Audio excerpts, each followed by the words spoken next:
Well, we are waking up to a beautiful morning here at camp.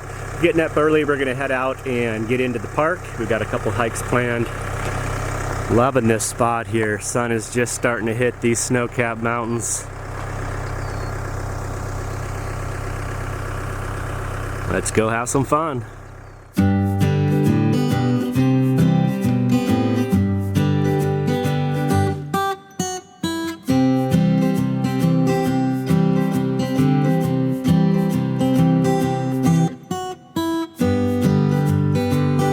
Alright, we're coming through Springdale, Utah here, just outside the park.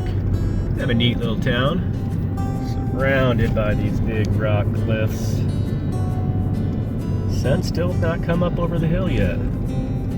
There we are, coming into the park here. Looks like it's $35 per vehicle, but we've got the pass. The America the Beautiful Pass is $80 for 1 year. Gets you into all the parks, national monuments, and a few other things. Campgrounds in the park are full up. That's why we camped outside. Plus it's free. We're just, I think, 12 miles down the road. So we're gonna park at the visitor center. You use a shuttle for getting around the park. So we'll just be able to park our vehicle and get moved around on the shuttle. Should be fun. Kind of enjoying not having to drive. Wow. Look at all those people already lined up. Already full. We're here at 7:40 and it's already pretty full. We read online somewhere that getting here before 9 is advised. People are already lined up for the first shuttle. It's national park life. Your safety is important to us, so keep your arms, head, camera, phone, and walking stick inside the shuttle bus at all times.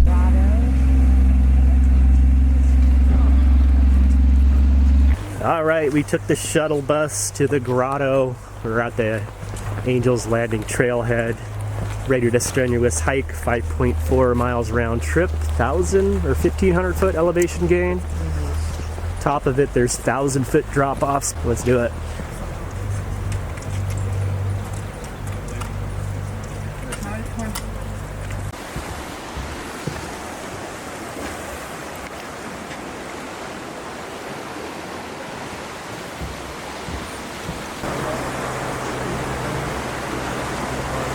Now this place is pretty fantastic, just in this deep canyon with these huge rocks. Pretty fantastic. Let's keep moving. Probably can't see in this shot, but the trail actually does go up this face here. It switchbacks. I think we're going, I don't know how far up the peak is.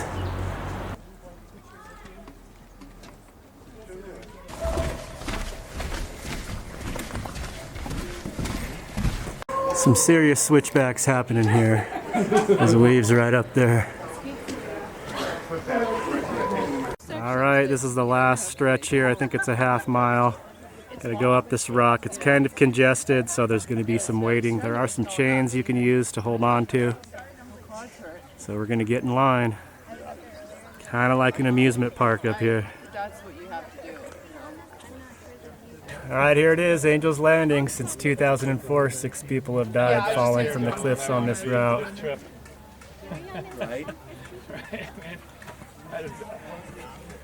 That's it.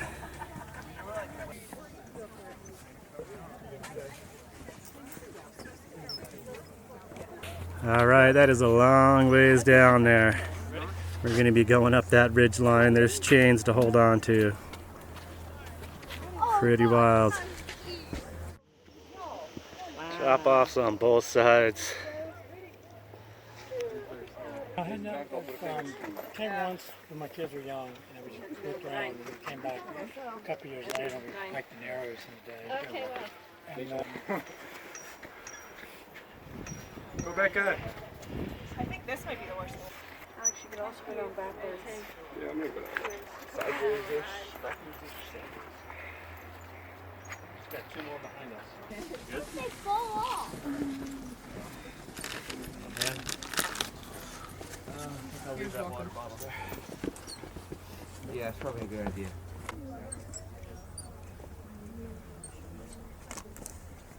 Almost there. That's right. On the home stretch now.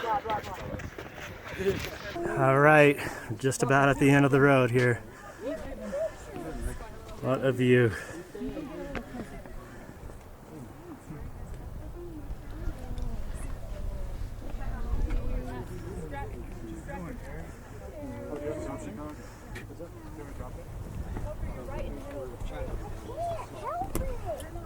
Here we are up at the highest point.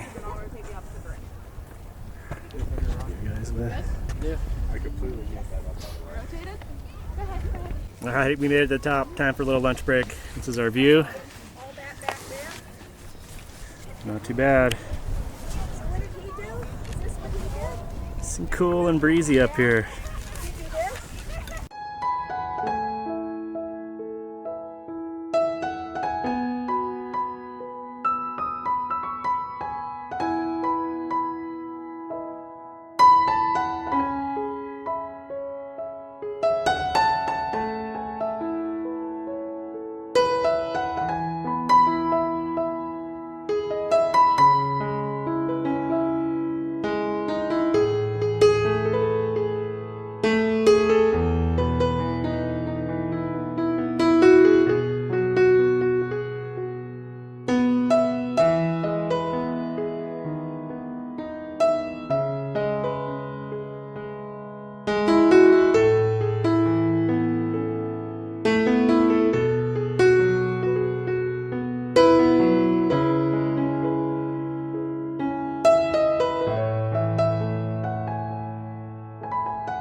Well, pretty awesome views from up here. This hike is definitely worth it. Other than the congestion, it really wasn't that bad. That's what made it take so long. But now it's time for our descent, so we're gonna start heading down. Now we made it down from the rugged part with the chains. Now we're back to the paved trail. Gonna be a little rough on the knees though.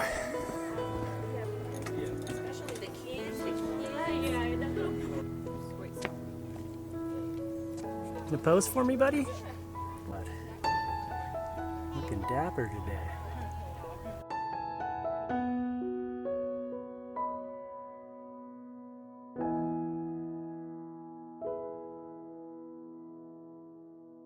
Thanks for watching, everyone. I hope you enjoyed the video. I just wanted to take a minute to recognize the young man that recently died doing the Angel's Landing hike. We actually did this hike on a Thursday, and that was the day they recovered his body. He was a 35-year-old male from Salt Lake City, Utah, and he had done the hike 2 days prior, and that's when he had his fall up at the top. And he was hiking alone. He was hiking on a day where it had rain, so it was wet up there. Whether or not his activity was foolish or whatever, we don't know his intentions going up for that hike on that day.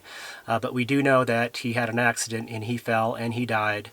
And I guess the sobering part of it for us was that they were recovering his body on the day we actually did the hike. Would we have done that hike having known that prior? Probably so. Like I showed in the video, the sign, they do not hide the fact that it's a dangerous hike. People die doing it. Why would I do something like that? Why would I take part in an activity that has those inherent risks? For me, it makes me feel alive. Yes, I see the irony of taking part in an activity that has the potential of death, and the irony is that it makes me feel alive. I don't know what that phenomena is, but that's how I live my life. I try to be as safe as possible when I take part in those type of activities. And you know, living on the road, there's a statistic out there in the U.S., about 100 people die every day from auto-related accidents. That's every day. About 100 people. That means that somebody's probably died while you're watching this video from an auto-related accident. Does that mean I'm not going to drive my automobile? You could rationalize it however you want. Oh, but there's so many people on the road, that number is relatively low. That doesn't change the fact that somebody just died from an auto-related accident. So I'm not trying to be a downer here, or I don't know what my intention is, other than when I reflect on these type of facts and the reality of the nature of our existence here on this planet, it really motivates me to be as kind as possible to the people I come in contact with. I struggle every day with negativity and it be dragging me down. That's why I try to be as positive as possible.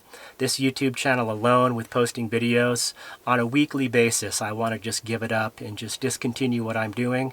And then, without fail, somebody will email me personally, express to me how tough of a time they're going through living life here, and that somehow my videos give them a little bit of inspiration and hope, and then that motivates me to continue and upload that next video. So what I'm really trying to do, I guess, is give a big thank you to all of you out there who have been so positive and supportive to me through this adventure, through this journey. I am very, very glad and pleased that I am offering some sort of inspiration and hope to at least 1 or 2 people out there. That's what keeps me going. So if anything, I just want to leave you with guys with, you know, all we can do is try to be as kind as possible to each other, carry each other along through the hard times, and just try to enjoy a life that is happy, joyous, and free. And I'm just going to leave you guys with that. I appreciate you following along. I hope you all are doing well out there. To those of you that aren't, things can and will get better. I love you all very much. Take care. Peace.